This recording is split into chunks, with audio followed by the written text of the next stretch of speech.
Mungkin aku ini seorang suami yang paling bodoh dan tolol sedunia. Tuhan sudah anugerahkan seorang istri dan anak yang begitu baik, tapi malah aku kecewakan. Wanita yang dulu kutatap dengan penuh cinta di altar, berdua berjanji setia di hadapan Tuhan, yang sudah begitu telaten mengurusku dan rumah ini, malah aku sia-siakan. Aku hianati cintanya. Kok bisa aku jadi suami yang begitu kejam?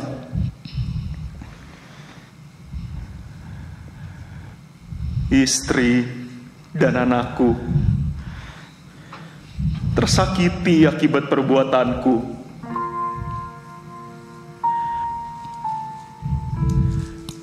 Godaan itu tidak sanggup aku lawan. Ampuni aku.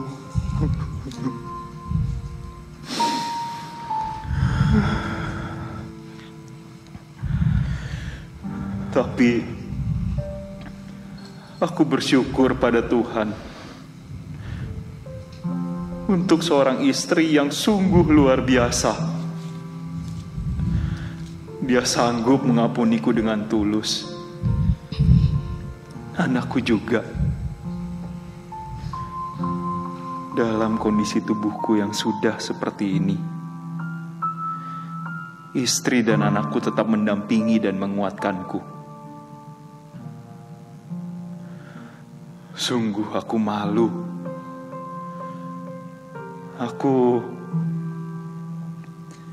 Aku ingin sekali membalas kebaikan mereka. Tapi gimana caranya?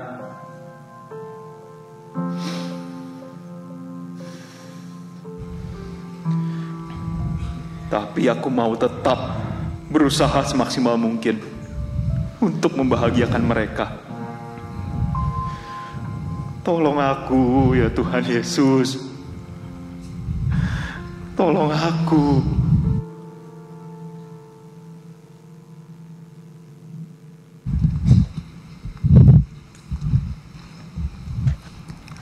Papa, lihat deh gambarku. Bagus gak? Wih, bagus banget ini Clara. Ini buat PR sekolah kamu ya? Bukan PR sih, Pak. Clara cuman mau gambar aja. Oh iya, Pak. Besok Papa anterin Clara ke sekolah lagi ya? Clara seneng deh kalau misalnya Papa antar ke sekolah. Clara juga happy banget udah bisa ke gereja bareng sama Papa lagi. Makan bareng Papa di MOI. Terus juga Papa temenin Clara main di Fun World. Makasih ya, Pak. Iya, sama-sama. Tunggu. Papa nangis ya? Hah? Enggak, ini Papa kelilipan aja kok. Kelilipan apaan sih, Pak? Masa sampai basah semua gitu? Kelilipan gajah? Clara bisa aja. Sini, duduk nak. Lanjut lagi gambarnya ya. Tapi ya Ra, kalau Papa perhatiin, ini gambar kamu makin hari makin bagus deh. Papa tuh ingat, waktu pertama kali kamu gambar bangunan, itu kan kamu gambar rumah boneka tuh.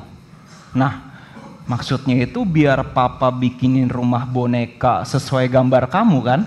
Ih, Papa masih ingat ya Clara pernah minta bikinin rumah boneka? Masih dong.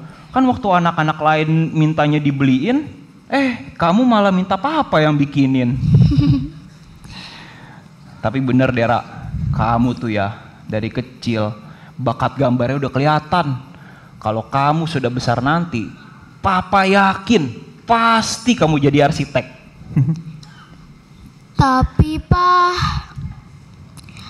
Clara kayaknya pengen jadi dokter aja deh. Loh, kenapa? Supaya Clara bisa nyembuhin sakit papa. Wah, kalian lagi pada ngobrolin apa? Kayaknya seru deh. Mama ikutan dong. Asik. Mama bawa kue kesukaan aku. Kebetulan aku juga lagi lapar. Wih, ini kue favorit papa juga nih. Nih Yara, kalau mama yang udah bikin kue ini, enak banget. Kue-kue di toko lain mah lewat. Papa bisa aja. Kalau gitu kuenya dihabisin ya. Papa kenapa? Papa bahagia sekali mah. Bahagia kok nangis? Ini tuh air mata bahagia. Papa cengeng ya? Iya.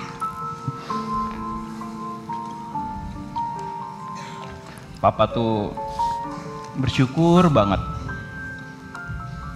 Kamu, Clara, masih mau maafin papa dan terima papa lagi. Meskipun papa pernah ngecewain kalian dulu. Apalagi sekarang kaki papa udah gak bisa normal lagi kayak dulu. Jalan aja udah susah. Makin ngerepotin kalian yang ada. Pa, jangan ngomong gitu. Tuhan pasti punya rencana yang indah buat keluarga kita. Mungkin semua ini Dia izinkan terjadi supaya keluarga kita bisa lebih saling mengasihi. Iya mah, dulu tuh aku bebal banget kayaknya ya. Gak bisa gitu ngehargain semua berkat yang udah Tuhan kasih buat aku. Kamu, istriku yang setia, Clara, anak kita yang manis, rumah ini, semuanya aku sia-siain. Aku begitu keras hati sampai Tuhan harus terlebih dahulu mengambil kakiku. Baru aku sadar. Tapi sejak aku kembali pada Tuhan, mengakui semua keraguan, kesalahan, dosa-dosaku, hati aku terasa lebih lega, mah. Jiwaku terasa lebih tenang. Sekali lagi, maafin aku ya, mah. Maafin papa ya, Clara. Iya, Pa. Semoga kedepannya keluarga kita selalu bertumbuh dalam cinta kasih Tuhan ya. Amin. Semoga dari sekarang sampai selama-lamanya keluarga kita bisa terus menjadi rumah untuk pertumbuhan kita dan anak kita. Amin.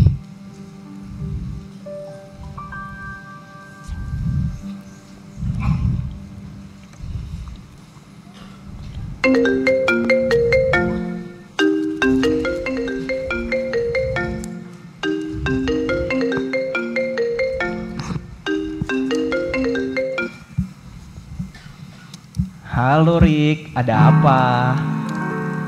Pa, kamu masih berhubungan sama Rika? Enggak, mah. Ini Riko. Ketua itu apa? Yang weekend pasutri itu loh. Tuh. Iya Rick, kenapa? Halo Yudi, ini Riko yang waktu itu ajakin laki-laki weekend pasutri tanggal 7 sampai 9 November 2025 ini di Wisma Kinasi Bogor. Oke. Minggu ini udah pendaftaran terakhir. Ajak Riko ya, jangan yang lain. Nanti aku tunggu di booth pendaftaran WP di depan ruang kebaktian umum Bunsa ya. Ya. Sampai ketemu ya Yudi. Oke. Bye. Thank you. Thank you. Kamu ikut kan sayang?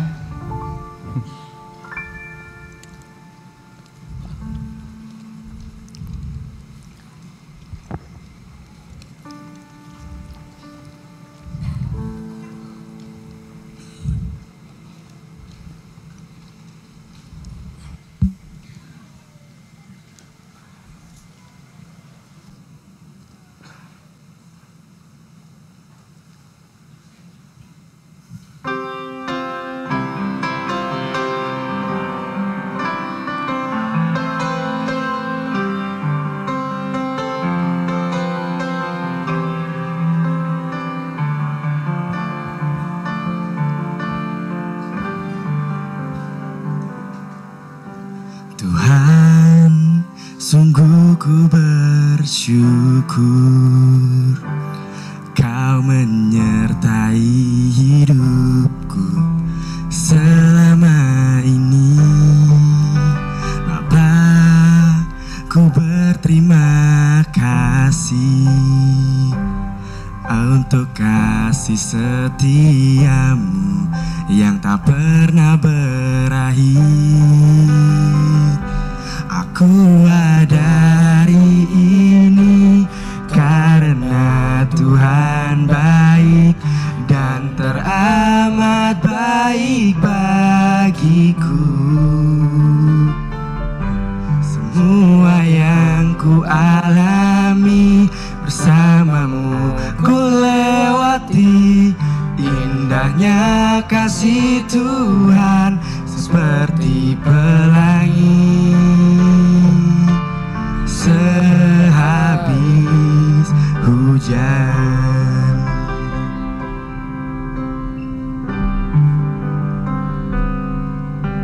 Tuhan, sungguh ku bersyukur Kau menyertai hidupku selama ini. Bapa, ku berterima kasih untuk kasih setiamu yang tak pernah berakhir. Aku ada hari ini karena Tuhan baik dan teramat baik bagiku. Semua yang ku alami bersamamu ku lewati. Indahnya kasih Tuhan seperti pelangi sehabis hujan.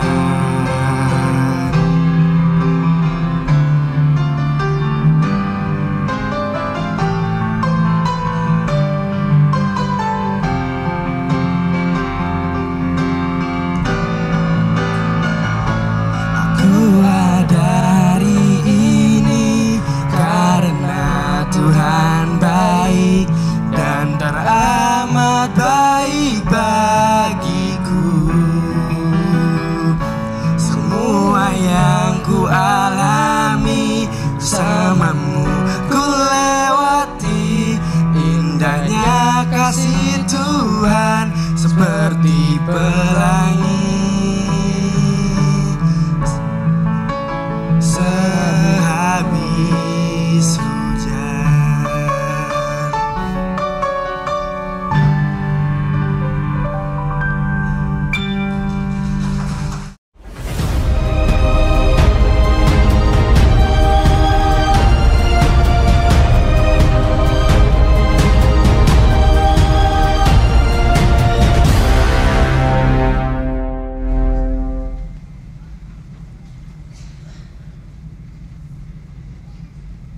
Ada ayam enaknya diungkep, ada ikan enaknya diarsik.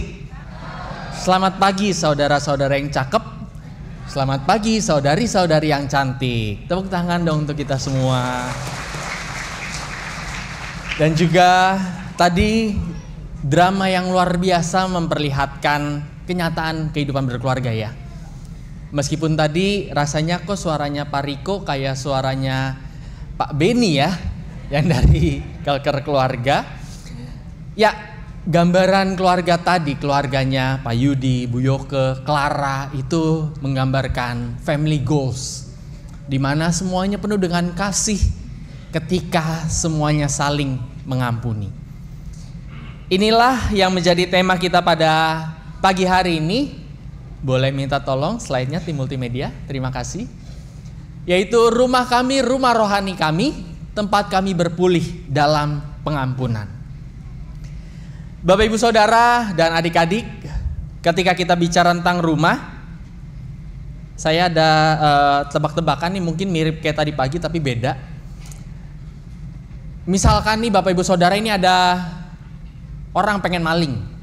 pengen maling rumah tapi rumahnya nggak ada pintunya, apa yang akan kita lakukan? Atau gimana cara dia masuk ke dalam rumah itu? Pengen maling ke rumah tapi rumahnya nggak ada pintunya. Gimana cara masuknya? Jangan dijawab Bapak Ibu, ini maling loh, masa kita jawab? Kan nggak mungkin kita kasih tahu maling caranya gini. Ya, itu hanya tebak-tebakan aja, dan juga ada yang lain lagi nih, tebak-tebakan soal rumah. Mungkin Bapak Ibu udah ada yang tahu. Rumah siapa yang selalu dibilang indah, selalu dibilang rapi? Rumah siapa? Ya? Rumah saya. Rumah Bapak Ibu? Ada lagi yang rumahnya tuh indah banget, rapih banget. Itu ada di Andara. Rumahnya rapi amat. Rumahnya rapi amat maksudnya ya. Ya. Bapak Ibu Saudara, ketika kita bicara tentang rumah menggambarkan bangunan, tempat tinggal di mana keluarga ada di dalamnya. Dan tidak hanya soal tempat tinggal, rumah juga seringkali dikatakan sebagai tempat yang nyaman untuk pulang. Karena di dalamnya ada setangkup haru dalam rindu.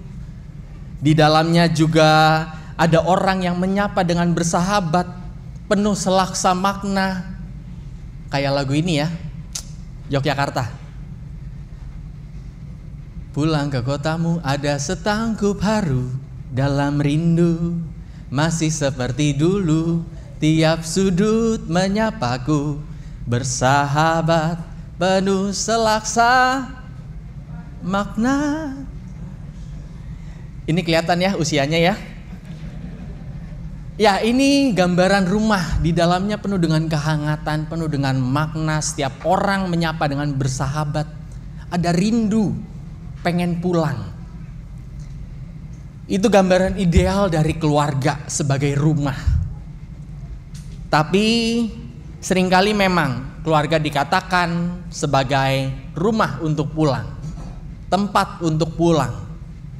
Namun apakah keluarga juga menjadi tempat untuk berpulih? Atau justru sebaliknya, keluarga masih sering menjadi tempat yang menumbuhkan luka?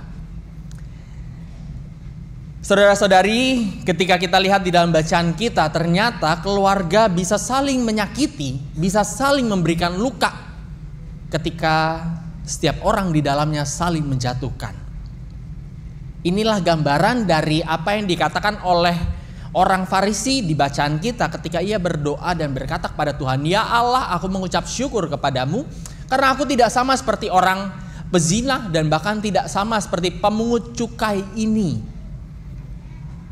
Secara langsung dia mengatakan di samping orangnya, bersyukur saya nggak seperti orang di samping saya. Luka bisa saja muncul bukan hanya ketika kita membanding-bandingkan, tapi ketika kita mulai menjatuhkan. Bisa jadi dalam kehidupan keluarga kita membanding-bandingkan. Itu, lihat tuh si temenmu si A bicara kepada anak. Atau mungkin anak bicara sama orang tua, tuh Pi lihat tuh. Tumi lihat tuh, papi maminya si B masa ngasih ini. Atau mungkin kepada pasangan, Pah Mah, lihat tuh suaminya si C, suaminya si E. Mungkin ketika membanding-bandingkan kita sering melakukannya. Tapi yang lebih parah lagi adalah tidak hanya banding-bandingkan, tapi udah mulai menjatuhkan. Setelah membandingkan dilanjutkan dengan perkataan, nggak kayak kamu yang males-malesan belajar. Nggak kayak papi, nggak kayak mami yang nggak sayang sama aku. Nggak kayak papa atau mama atau ayang bebek yang cinta sama aku. Ketika kita mulai menjatuhkan, disitulah keluarga dapat saling melukai. Karena kita meletakkan kelemahan diri kita tahu kita lemah, kita terbatas, tapi dengan cara menyalahkan atau menjatuhkan kelemahan keterbatasan orang lain. Inilah yang perlu dihindari agar pemulihan bisa terjadi. Saudara-saudara, di dalam bacaan kita juga ada cara kedua untuk bisa keluarga saling memulihkan dalam pengampunan, yaitu merendahkan hati dalam kata maaf. Berbeda dengan orang Farisi, pemungut cukai justru berkata kepada Allah di dalam doanya, "Ya Allah, kasihanilah aku orang berdosa ini. Ampunilah aku yang berdosa ini." Dia justru tidak percaya diri dan bahkan merendahkan hati luar biasa, mengatakan kepada Tuhan, "Tuhan, rasanya aku pun juga gak layak bicara sama Engkau karena aku terlalu berdosa. Kasihanilah aku Tuhan." Kerendahan hati untuk mengakui bahwa diri terbatas adalah salah satu titik awal supaya terjadinya pemulihan. Ini juga yang dilakukan di dalam keluarga sebagai tempat untuk berpulih, bukan justru menjadi tempat yang saling menyakiti. Ketika seseorang mulai meninggikan diri dan menganggap yang lainnya lebih rendah. Kita perlu mengakui diri kita ini bahwa kita ini manusia yang sempurna atau manusia yang biasa, Bapak Ibu? Manusia biasa yang tak sempurna dan kadang salah. Namun di hatiku hanya satu. Enggak, itu lagu ya. Cinta untukmu luar biasa. Ya, kita harus mengakui bahwa kita ini adalah manusia yang biasa. Kita nggak sempurna, kita punya salah. Dan karena itu kita diajak untuk mengakui keterbatasan kita. Bukan hanya lewat ucapan, bukan hanya ketika kita menyalahkan orang lain, atau ketika kita bisa melakukannya, bahwa kita ini adalah pribadi yang terbatas, pribadi manusia biasa. Ketika kita mengaku, minta maaf di saat kita salah. Dan kata maaf adalah salah satu pintu lanjutan atau pintu selanjutnya agar terjadi pemulihan di tengah keluarga, agar keluarga bisa saling memulihkan luka. Bapak Ibu Saudara atau adik-adik ada yang suka minuman pahit? Kalau minum obatnya pahit, mau diminum enggak? Enggak. Padahal itu kan sehat. Atau mungkin bagi Bapak Ibu Saudara-saudari, kalau misalkan kita mau minum kopi tapi kopinya terlalu pahit, mau diminum? Ada yang mau ya, karena justru bisa jadi kalau nambah gula menambah sehasta, menambah sekecil titik-titik gula darah. Tapi biasanya kalau minuman kita terlalu pahit, yang akan kita lakukan adalah tambahin gula. Kalau kita minum kopi, kopinya terlalu pahit, kita akan tambahin gula. Seperti itulah kata maaf. Kata maaf itu seperti gula di balik pahitnya kopi, di balik pahitnya luka. Rasa pahitnya kopi itu gak bakal hilang, karena sebanyak apapun kita nambahin gula, rasanya kopi tetap begitu kuat. Gak bakal hilang. Pahitnya luka gak bakal hilang hanya dengan kata maaf. Tapi paling tidak kopi jadi bisa diminum dengan adanya gula. Paling tidak masa depan jadi bisa dijalani karena ada kata maaf, ketika ada yang mau merendahkan hati. Beda halnya ketika ngerasa, ngapain saya minta maaf, saya gak perlu minta maaf. Kopi akan tetap menjadi pahit, masa depan bersama dengan keluarga akan susah untuk dijalani bersama, dan luka akan tetap membekas dan akan semakin terasa. Jadi inilah yang perlu juga kita lakukan, yaitu merendahkan hati dalam kata maaf. Dan bagian yang ketiga, ini dilakukan atau diucapkan oleh Tuhan ketika Tuhan melihat pemungut cukai justru merendahkan hati, mengakui bahwa dia adalah orang yang berdosa, yang perlu diampuni. Tuhan mengatakan bahwa orang seperti inilah yang diampuni, orang seperti inilah yang dibenarkan, tidak seperti orang Farisi yang tinggi hati, yang sombong, yang menjatuhkan atau mungkin menghakimi orang lain.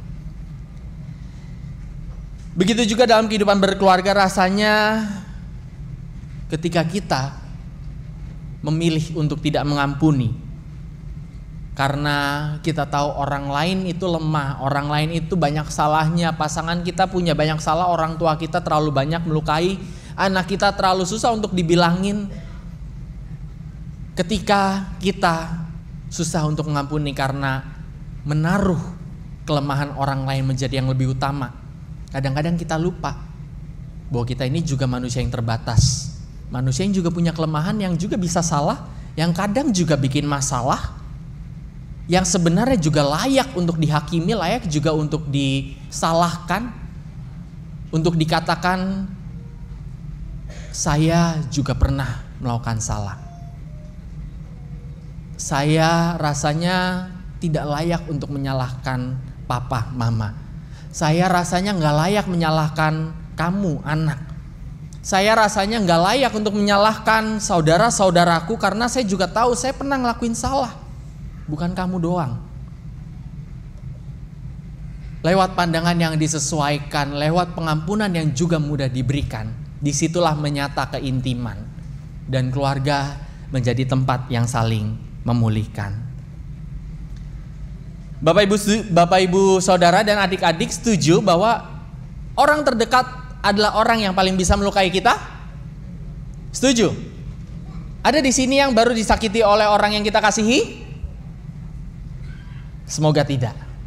Semoga kita semua di dalam keadaan baik, di dalam keadaan yang penuh dengan damai sejahtera bersama dengan orang-orang yang kita kasihi.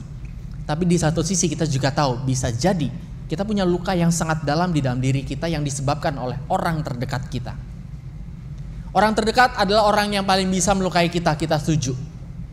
Tapi kalau ini kita setuju, sekaligus yang paling bisa memulihkan kita. Kita juga setuju. Seakan-akan kita hal ini membingungkan. Kok bisa orang yang paling menyakiti kita ternyata orang yang paling menyembuhkan kita? Kita kadang berhenti, kadang kita lupa ketika mereka mulai minta maaf. Ketika ada pribadi yang pernah melukai kita, mengucapkan terima kasih, mengucapkan bersyukur aku masih punya kamu, saya masih punya papa mama masih punya kamu. Ketika itu semua dikatakan, bukankah itu usaha mereka untuk memulihkan kita? Yang kadang karena mereka sudah terlalu melukai kita, kita akhirnya menutup segala kemungkinan mereka memulihkan kita.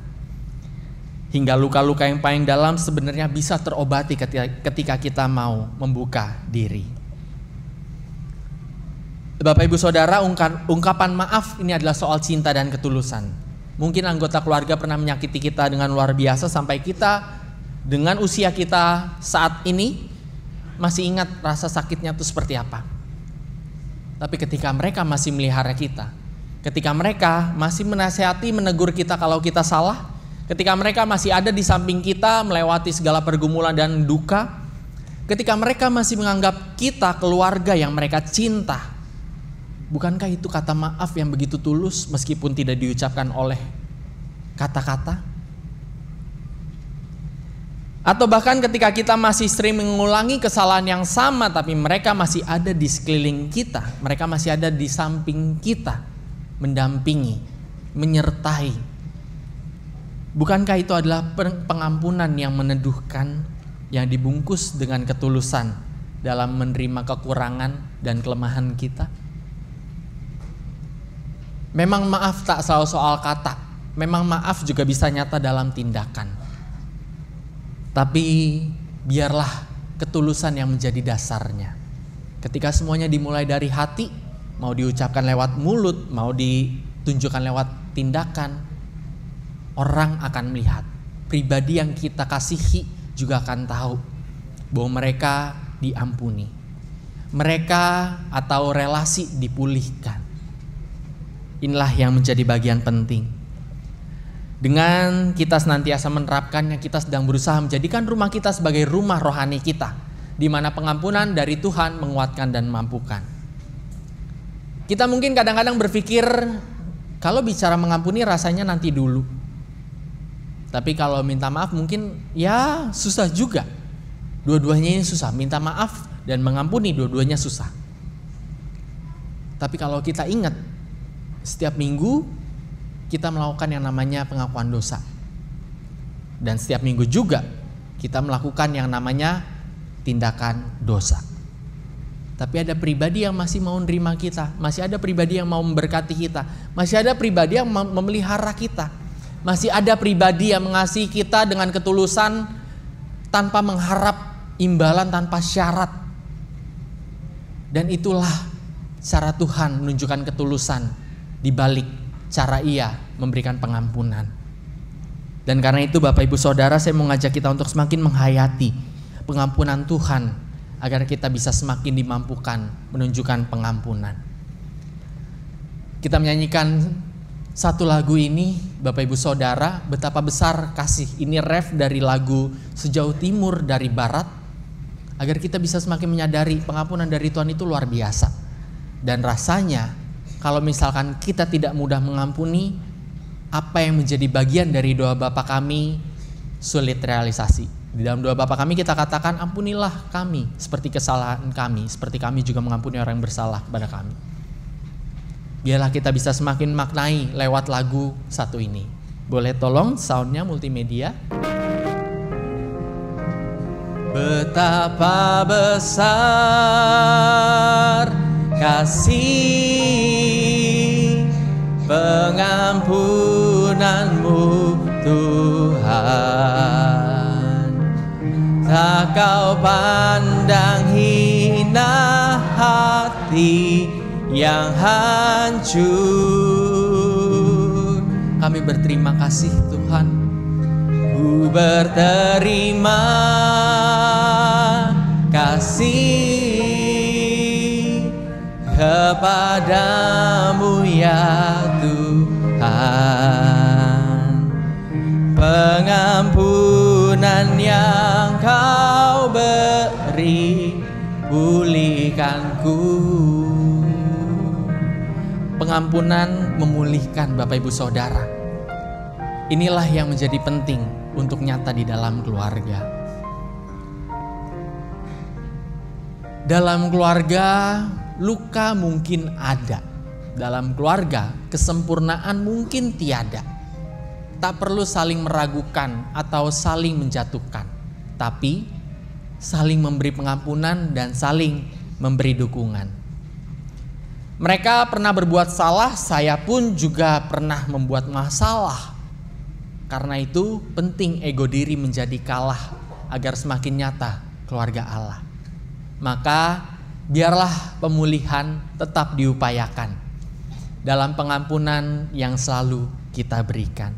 Dan kiranya setiap keluarga kita bisa menjadi keluarga yang saling memulihkan, bukan yang saling memberikan luka, ketika kita bisa saling memberi pengampunan dan saling berusaha menunjukkan maaf.